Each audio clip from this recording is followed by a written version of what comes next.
Hello everyone and welcome to the first ever episode of How to Dead by Daylight, the show that tells you everything that they don't want you to know. Now who's they, you may ask?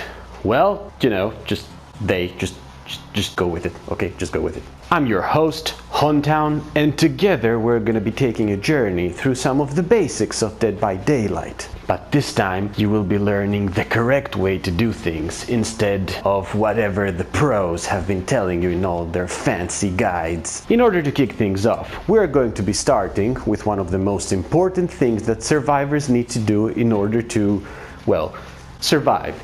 And that is none other than fixing generators. Now, the first thing you need to know about fixing generators is that you have an array of items at your disposal that can actually help you with the speed and efficiency of your repairs. There is the awesome toolbox, the also awesome toolbox, the surprisingly good toolbox, the almost equally surprisingly good toolbox, the alright toolbox, and of course, the useless toolbox. Now, aside from these toolboxes, you also have a series of add-ons that you can actually use in order to make your life even easier. For example, you have the brand new part, which really puts the sweat on fixing the generator. You also have the wire spool that increases the charges of your toolbox so that you can use it for longer. And of course, who can forget the socket swivels that increase the toolbox repair speed by 30%. Now, the first thing you need to do when it comes to these items is of course to completely ignore them and enter the trial without any items, because speed and efficiency is for weaklings, and you're not weak now, are ya?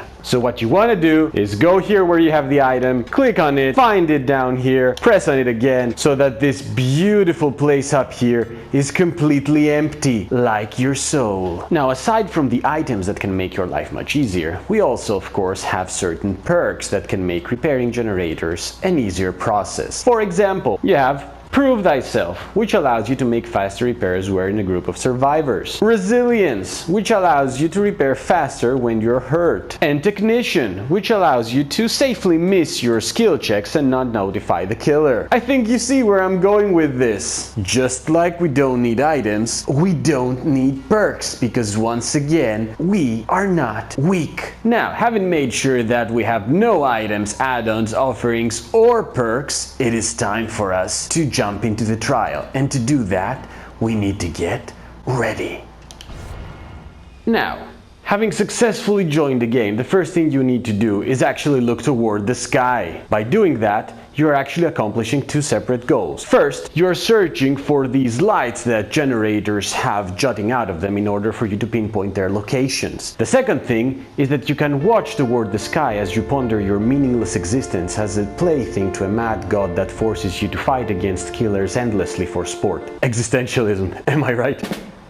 Following that, and having located the generator that you want to go to, what you need to do is run toward the generator as fast as possible, while making sure to annoy every single crow of the way in order to alert the killer to your position, because danger is the salt and pepper of life. Having successfully reached the generator, what you do is you go near it and you press R1 in order for you to start repairing. Now, how am I repairing if I have no knowledge of repairs, might you ask? And that is one of the most important lessons that Dead by Daylight is teaching you, that even though you are not an engineer, the power to fix generators was inside you all along. What you do now is you simply proceed to fix this while at the same time trying to hit every single skill check that comes across your way. Okay.